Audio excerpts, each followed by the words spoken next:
Need tips for using your Amazon Alexa?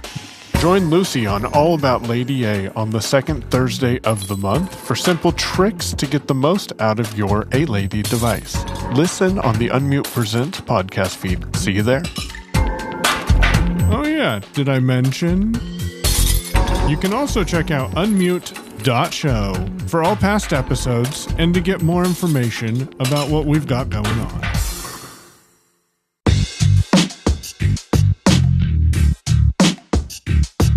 Value out of the Unmute Presents podcast content, please don't hesitate to go to your favorite podcast app and leave us a review or comment. Your feedback is what improves the experience for all listeners.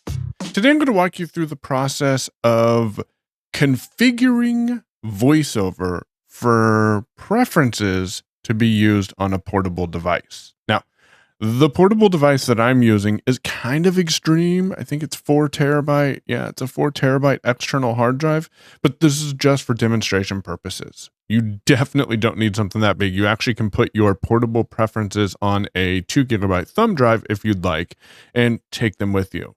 That's the advantage to this. When I turn VoiceOver on, it doesn't do anything different. It just says VoiceOver on. But if I press VO F8, opening VoiceOver utility. VoiceOver utility, window, utility categories, table, general, selected, has keyboard focus. And select the general category, you'll see an option in this section. Now, why might you want to do this? Let's say, like myself, you've gone through and spent the time to configure your numpad commander, your trackpad, well, I don't have a trackpad, but your trackpad commander and your keyboard commander, and you've configured the verbosity and made all these configurations to your VoiceOver. And then you use a spouse's Mac, or then you use someone else's Mac, and you're like, why is this doing this way? Well, portable preferences is the answer. With portable preferences, when you turn VoiceOver on, it will ask you, do you want to use the portable preferences on, and then insert the name of the drive that's connected. VoiceOver is smart enough to realize that there is portable preferences on the root directory of the drive that you've connected. So, for example, if I jump over to Finder, external SSD window, external, and I'm on my external SSD, and I tap the letter V, external parallels, folder, Slack, application. It actually takes me to Slack, which doesn't make any sense, but that is showing you that there's nothing in here. So if I Command Tab back over to VoiceOver utility, window, utility categories, table, general, and then I VO right arrow, or in my case, use numpad 6, we're going to locate portable preferences off image.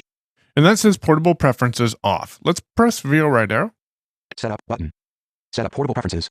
And we're going to choose the Setup Portable Preferences option. Press VO space.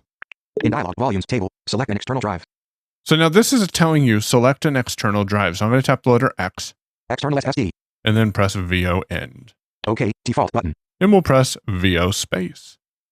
Stop button. Closing dialog, stop button. Now it says stop.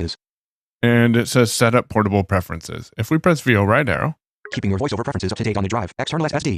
And we're going to now go back over to keeping your voice VO left. Stop button. Portable preferences on. Portable preferences is on. Now, anytime you make a change to your VoiceOver preferences, those changes will be reflected on the portable preferences file that's now been stored on the root directory of your external drive. Let's take a look at that. Command Q. Finder, external SSD window, Slack, application. And then if I press V now, VoiceOver, folder. There's now a VoiceOver folder. We can go in there. VoiceOver 4.portable group, 1 of 1. And there's VoiceOver for portable. Now you might be saying, Michael, this is good, but I just need a backup of my VoiceOver preferences. So when I get a new Mac, or if I reset my Mac, then all I have to do is import it. And that's great. That works. Let me show you how to do that with VOF8. VoiceOver utility, window, utility categories, table. And then we'll go up to the file menu. Menu bar, Apple. VoiceOver file. And we'll go down. File, menu, import preferences, ellipsis, export preferences, ellipsis, Command Shift E. So you can use Command Shift E to export your preferences. You can use Command Shift I to import your preferences. So VoiceOver always works the way you expect it to. That's been a quick Teach You Something on Sunday episode from the Unmute team. Hope you found this to be useful. If you have, please don't hesitate to share with a friend or someone you don't necessarily like. to show them how easy it is to run VoiceOver from a portable drive. So first of all, yes, this was content that I recorded last year, but I wanted to retouch on it for a couple of reasons. Number one, the import-export feature works great. I'm not a big fan of the new commander screen in VoiceOver on Sequoia. However, when I imported my settings, my numpad commander started working again, right? I am super excited about that. I think, yep, there it is. There's my actions button and everything. And number two, the portable preferences. Let's talk about that little elephant in the room, possibly an elephant. I'm curious what works for you. So here's what I tested. Number one, I set my VoiceOver voice to read eloquent. I also changed my VoiceOver modifier keys from caps lock to control option, and then plugged in a portable drive and went through the process of setting up portable preferences on that external drive. This means that my voice should have switched to read, and that was the primary setting that I changed. I also changed the VoiceOver modifier keys from caps lock to control option.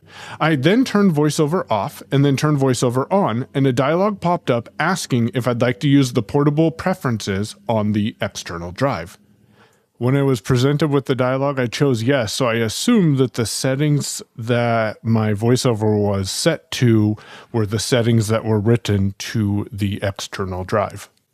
Then I ejected the drive and turned VoiceOver off, turning VoiceOver back on, and the last settings that were on the external drive were the same settings. So I'm not sure if this is the intended behavior, but this has been my experience. If nothing else, take your VoiceOver settings and make an export of them, because importing does still appear to work. Apple, if you're listening to this, I'd really appreciate an export VoiceOver settings on iOS or iPadOS. For various reasons, I have wanted to send someone a file on Dropbox or Google Drive, but I wanted the file to download automatically. I'm a trusted source, and I know they know that, and I tell them ahead of time I'm going to send them a file.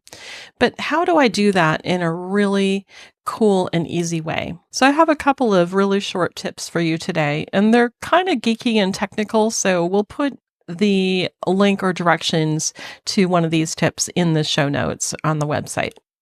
So the first thing is, I wanted to send somebody this file on Dropbox, but I wanted it to download automatically.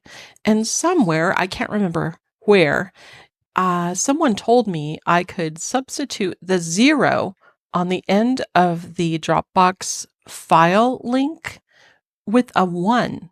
And that's all you need to do. So the file ends with a 0, which makes sense to me. It's kind of like a no in computer language, or off, and then 1 is on. And so if the file name now ends with the number 1, then the file will immediately and automatically download.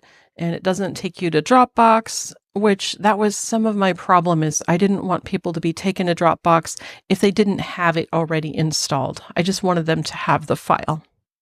So another situation is I really wanted to send someone a Google Drive file, but I didn't want the same thing to happen. I just wanted them to have the file. And so after you upload something to the Google Drive, you would give them the appropriate permissions. Anyone with a link can view.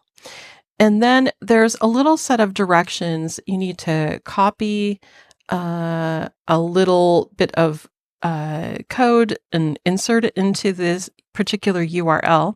And then it will make the Google Drive file downloadable. There is a website and a service called Paperform, and they have a blog. And so the Google Drive auto link, auto generator is a little blog entry that they have. And so I'm going to paste the directions for doing this little process in case you would like to send somebody a link to automatically download a Google Drive file. They give clear directions, and you just hit submit, and then the link is generated for you if you create it with their little generator link. That's if you don't want to do all the little cut and paste yourself. So here's to auto downloads. I got to jump in here real quick with a tip. And if you are on the Mac, go into Safari with Command comma, and then under the general preferences, there's an option that says open save files after download. By default, for some bizarre reason, Apple still has this checked. So you'll want to uncheck this. So that way the files don't automatically open. You can also press VO right arrow in here. Save files include movies, pictures, sounds, text documents, and archives. So that's why if you download a zip file, it automatically opens for you. There are easier ways to make phone calls with your voice. The first thing you could do is take people's phone numbers and save them into your contacts. When you do that, you can attach a name to it, and then you could say the person's name. So for example, let's say I put Michael Babcock in the address book with his phone number attached, then I can invoke Siri and say, call Michael Babcock. Or if you would like to email or text, you can do that as well.